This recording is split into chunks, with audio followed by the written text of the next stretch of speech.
I think it's increasingly difficult to work out what's gone wrong with the Azhar Ali and the Graham Jones problem up in the north, with the by-elections starting today. The by-election for that particular constituency is in about a week's time, 2 weeks' time, and so the government's going to have a dreadful time today.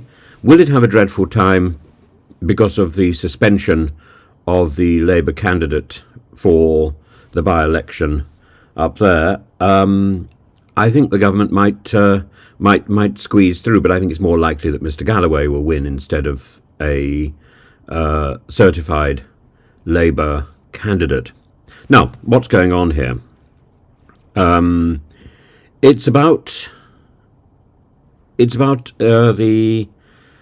the failure of Labour to deal with the anti-Semitism problem, and the anti-Semitism problem is about confusing the language in condemning the Israeli government, condemning Israel, and condemning Jews, and that ends up being an anti-Semitic trope, a racist trope. And I think it showed up rather brilliantly by the event at the Paul Curry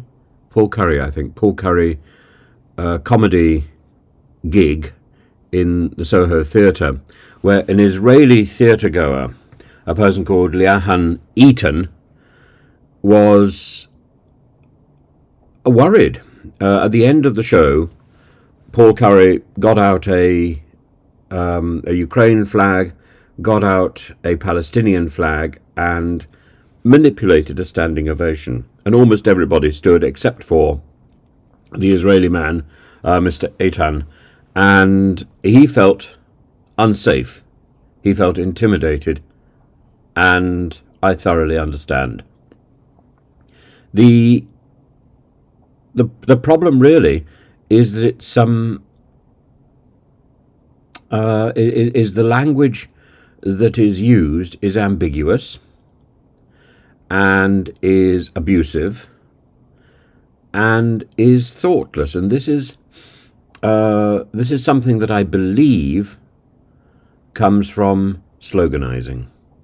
So if you don't have a proper debate, if you don't follow the logic through, then you can't then you can't discuss something. If all you're looking for are keywords, tag words, which unfortunately is something that we're now teaching in schools, that you've got to have keywords in a paragraph in order to make the paragraph sensible. It's so that it can be marked quicker by some twit with a pencil.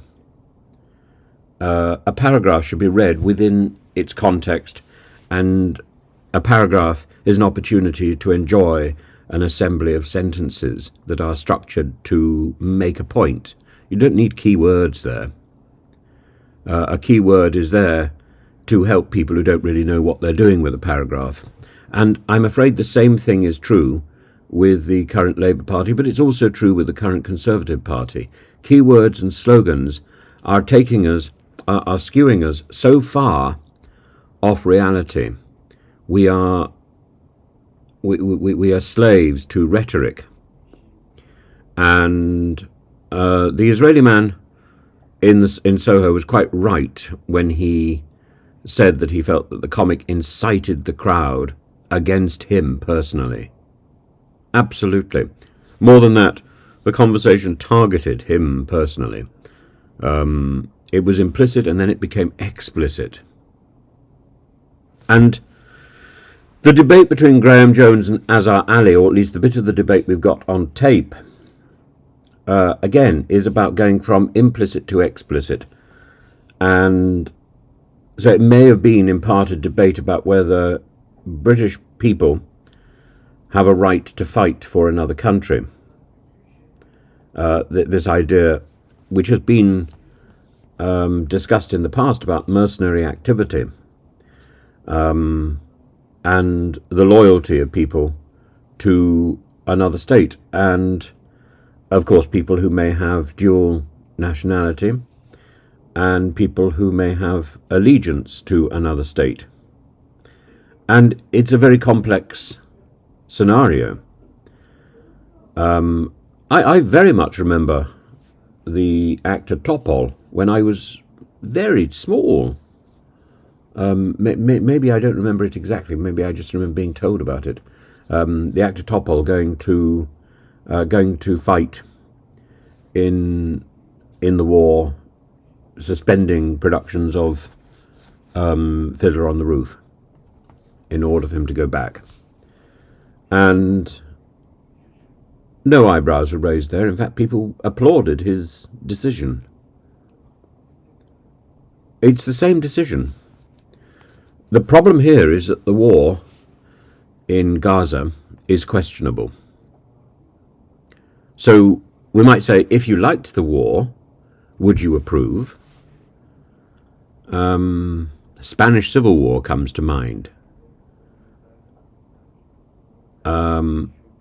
And Orwell, and all those individuals who went to support, and of course the private Miss Jean Brodie, where somebody goes off to support and ends up on the wrong side. But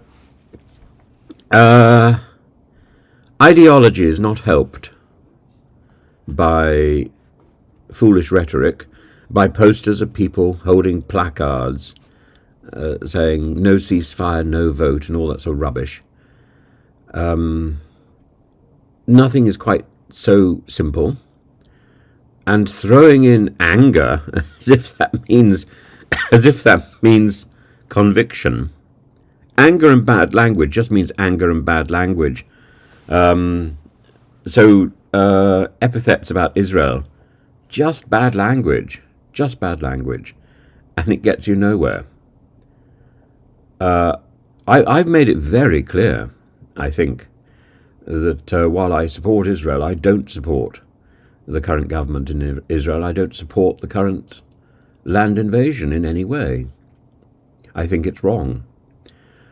That's not to say that I think a land invasion was not inevitable. I think it was utterly inevitable. The moment the terrorist act took place on October the 7th, a land invasion of Gaza was inevitable. It was who was going to do it. And at that point, I think Netanyahu made exactly the wrong decision. I think also a period of time between the terrorist atrocity and the land invasion would have been of use, and the aerial bombardment of an entire people and the feet on the ground, levelling the ground of Gaza. This only breeds more ideologues. It only breeds more support for Hamas. I'll go into that in another video because I think there are a few things coming up today. But to start with, I think we just need to draw a line under this thing with Azhar Ali and Graham Jones. And is Labour right to suspend them? Yeah, Labour is right. Should have done it more immediately. Things are quite clear. Things are clear. And the problem is that people who have to take these decisions want to dither, but the issues are clear. Dithering isn't necessary. A line is crossed, and it's the same line that was crossed under Corbyn. The inability to tell the difference between an individual and a people, between an individual and a country, and that is racism. And that cannot and should never be tolerated.